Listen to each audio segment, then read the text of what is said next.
السلام علیکم ناظرین،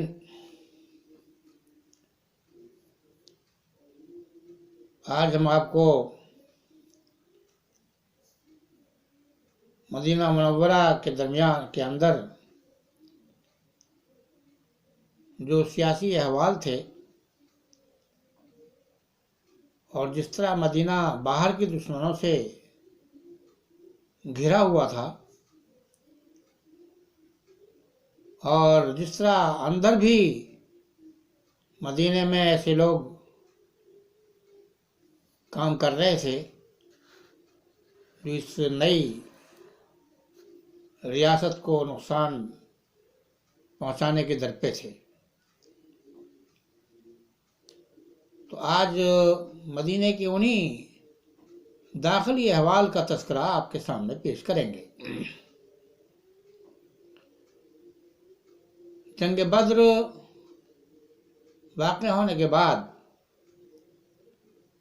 مسلمانوں کا ایک طرف دبدبہ مدینے سے باہر قائم ہوا، تو دوسری طرف مدینے سے باہر کے لوگوں میں دشمنی میں اضافہ بھی ہوا۔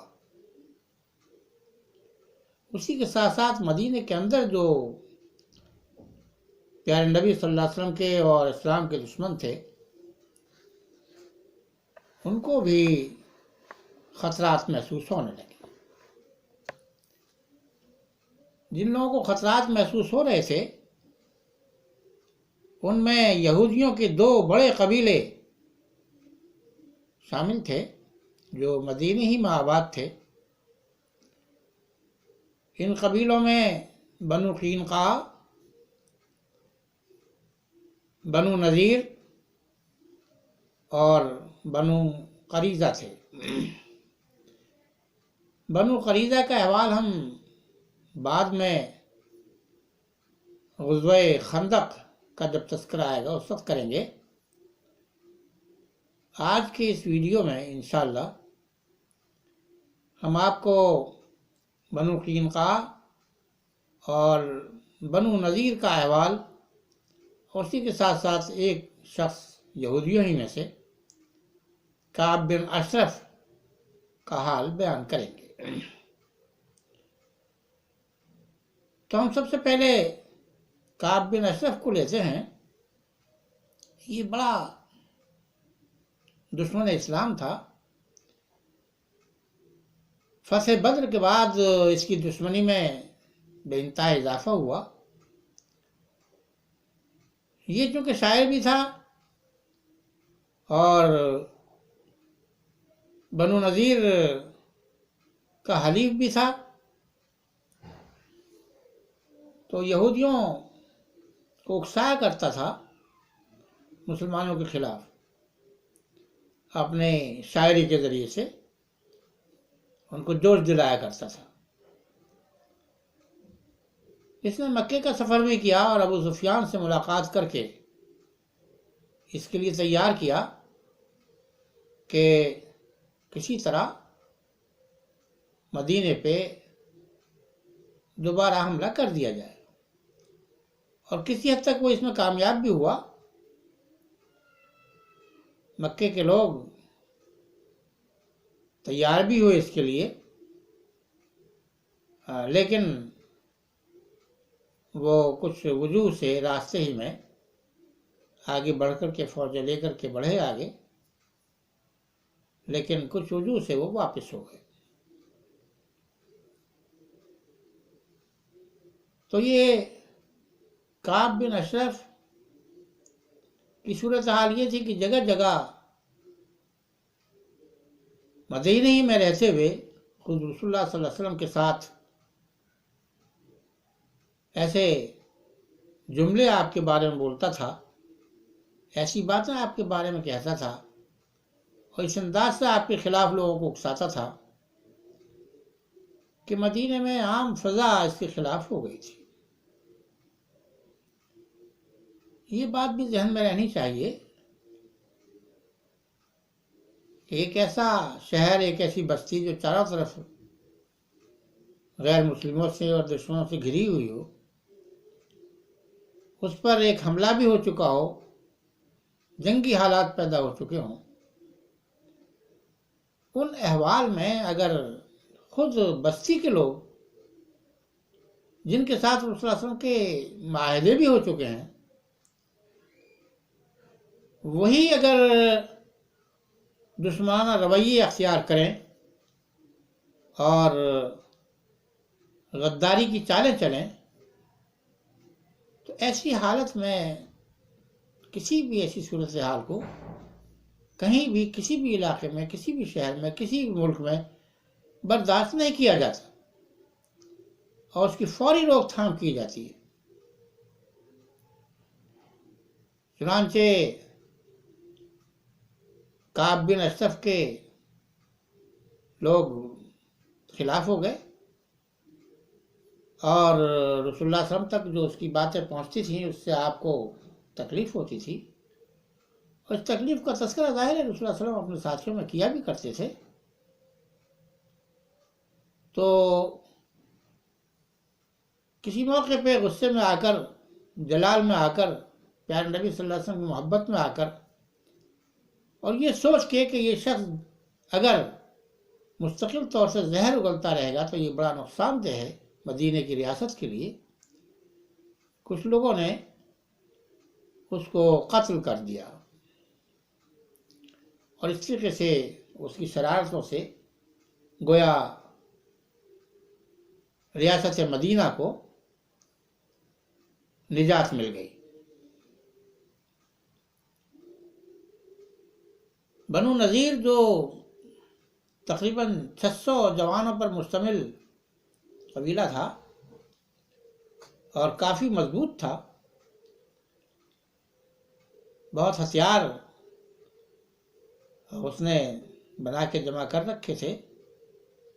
اور یہ 600 نوجوان اس قبیلے کے سارے جنگی تربیت یافتہ تھے۔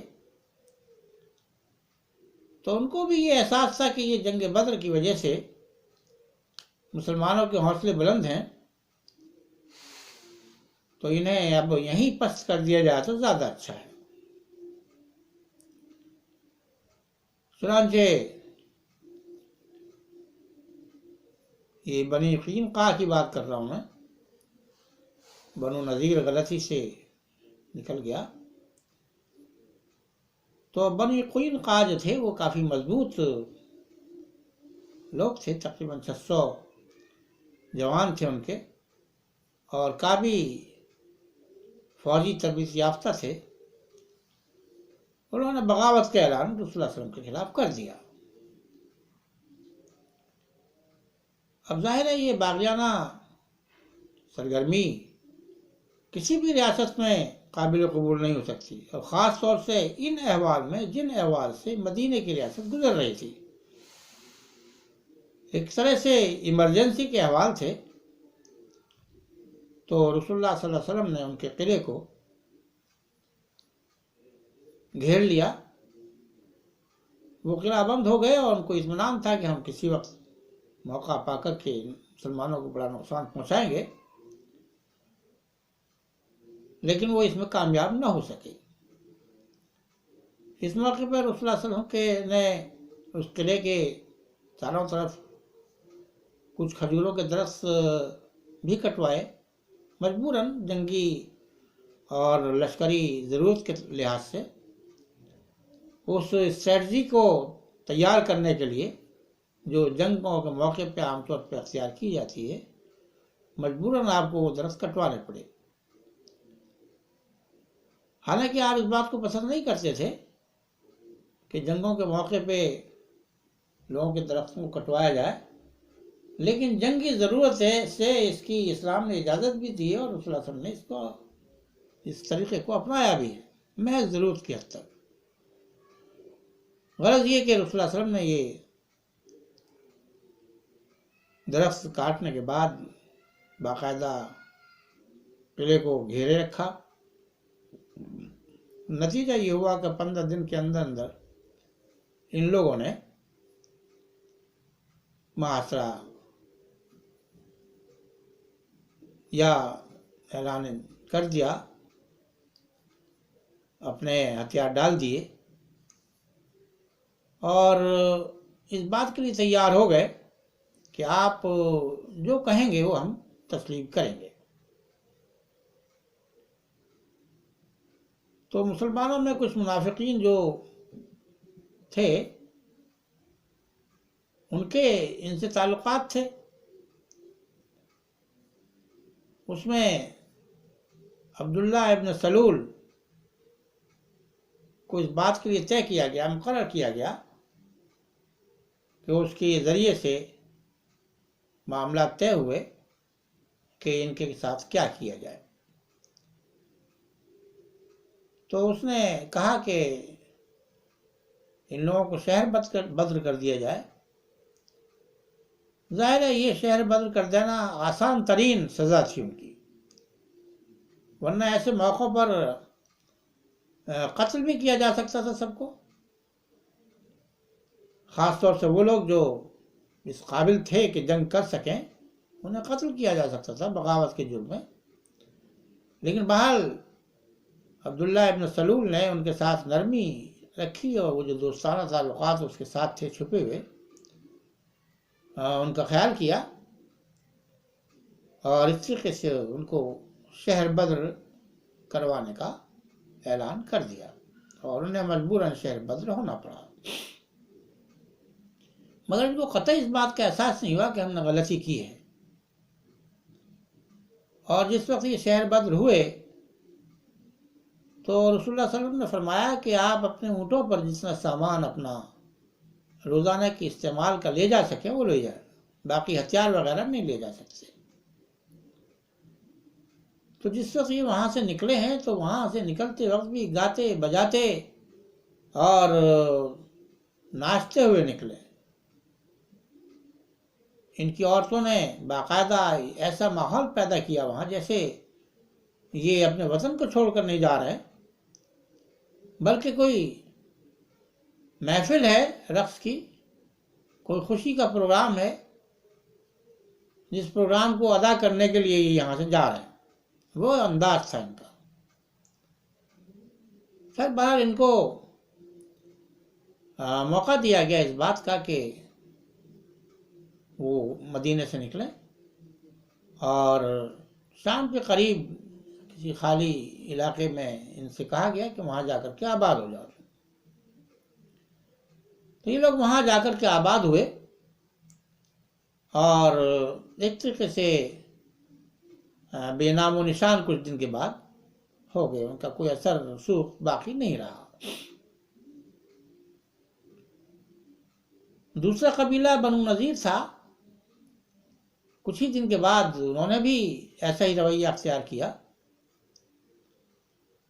مدینے میں قتل ہو گیا تھا جس کی دیت دینی تھی اور یہ دیت بنو نذیر کو بھی اس میں سے کچھ حصہ ادا کرنا تھا معاہدے کے مطابق، لیکن بنو نذیر اس کے لیے تیار نہیں تھے۔ تو جب رسول اللہ صلی اللہ علیہ وسلم نے اس کا تقاضا کیا کہ بھئی یہ دیت تم کو دینی ہے معاہدے کے مطابق، تو انہوں نے وعدہ کیا کہ ہاں ہم دیں گے۔ اور جب آپ لینے پہنچے یہ چند اصحاب کے ساتھ اپنے، تو انہوں نے اقرار کیا کہ ہم آپ ٹھہریں ابھی آپ لاتے ہیں۔ تو انہی کے مکانوں کی ایک دیوار کے نیچے آپ کھڑے ہو گئے، حضرت ابوبکر صدیق، حضرت علی اور دوسرے صحابہ بھی وہاں موجود تھے۔ لیکن اندر جا کے انہوں نے ایک چال چلی اور آپس میں یہ فیصلہ کیا کہ جب تک آپ انتظار کر رہے ہیں یہاں باہر کھڑے ہوئے، اوپر کوئی شخص چھت پہ جا کے چڑھے اور چکی کا پاٹ ان کے اوپر گرا دے۔ خیر وہ رسول اللہ صلی اللہ علیہ وسلم کو اللہ تعالیٰ کی طرف سے اس کی خبر دے دی گئی اور آپ وہاں سے ہٹ گئے اور خود ایک اپنا آدمی کو وہاں بھیجا چھت پر۔ تو معلوم ہوا کہ ہاں واقعی چکی کا پاٹ ایک شخص لے جا چکا تھا اور وہ گرانے ہی والا تھا اس کو۔ آپ ہٹ چکے تھے وہاں سے، تو اس سے کسی راز ان کا کھل گیا، اور یہ بات معلوم ہو گئی کہ در پردہ ابھی تک رسول اللہ صلی اللہ علیہ وسلم کے دشمن ہیں، مسلمانوں کے دشمن ہیں، اسلام کے دشمن ہیں، اور جو معاہدے ان لوگوں نے کیے ہیں یہ معاہدے بھی ان معاہدوں کا ان کو کوئی پاس نہیں ہے۔ چنانچہ ان کے لیے بھی شہر بدری کا حکم ہوا، اور جب یہ شہر بدر ہوئے تو ان کے ساتھ بھی وہی معاملہ کیا گیا۔ الحمدللہ ان میں سے کچھ لوگ خیبر پہنچ گئے۔ جب ان کو مدینے سے نکالا گیا تو اپنی اپنے راہ لوگوں نے لی مختلف انداز سے، جس جگہ بھی جا سکتے تھے، لیکن کچھ لوگ وہاں خیبر میں پہنچ گئے، اور بااثر لوگ تھے یہ، ایسے لوگ تھے کہ خیبر میں پہنچتے ہی وہاں خیبر والوں نے انہیں اپنا سردار بنا لیا۔ تو بعد میں جو جنگ خیبر واقع ہوئی، جس میں مسلمانوں کو بڑی فتح حاصل ہوئی، اس کی وجہ یہی تھی کہ مدینے سے نکالے ہوئے لوگ جو اسلامی اسٹیٹ کے زبردست دشمن تھے، ان کو انہوں نے پناہ دی، اور نہ صرف یہ کہ پناہ دی بلکہ ان کو اپنا لیڈر بنا لیا، اور اس کے بعد پھر ریشہ دوانی وہ اپنی طرح طرح سے کرتے رہے۔ تو ایک طریقے سے بنو نذیر کا مدینے سے نکلنے کے بعد خیبر میں جا کے ٹھہرنا، اور ان کے بڑے لوگوں کا وہاں استقبال کیا جانا، بلکہ انہیں اپنا لیڈر تسلیم کر لینا، پیش خیمہ بنا اس بات کا کہ جنگ خیبر واقع ہو کسی وقت، اور وہ ہوئی۔ الحمدللہ اللہ تعالیٰ نے اس میں بھی ان کو کامیابی عطا کی۔ تو یہ مدینے کے اندرونی حالات تھے جن سے مسلمانوں کو نبر آزما ہونا پڑ رہا تھا۔ ایک طرف ان کو بیرونی خطرے تھے، دوسری طرف معاہدوں کے باوجود ان کو اندر سے بھی خطرے موجود رہا کرتے تھے۔ ایک طرف تو وہ لوگ جو بظاہر مسلمان ہو گئے تھے، منافق تھے، ان سے خطرے رہتے تھے، ان سے ہمیشہ یہ دھوکہ رہتا تھا کہ کہیں غیر مسلموں سے، باہر کے غیر مسلموں سے کچھ معاہدے کر کے جنگ نہ کروا دیں اور مدینے پر چڑھائی نہ کروا دیں،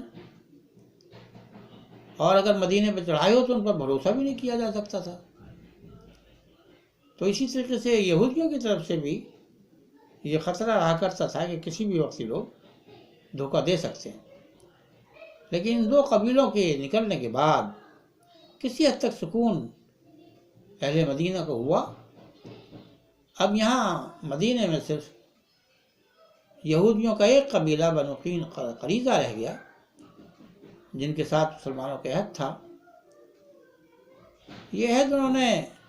غزوہ خندق کے موقع پر توڑا، اور پھر ان کے ساتھ رسول اللہ صلی اللہ علیہ وسلم نے اللہ کے حکم سے کیا عمل کیا اور کس طرح ان کو سزا دی، اس کا احوال انشاءاللہ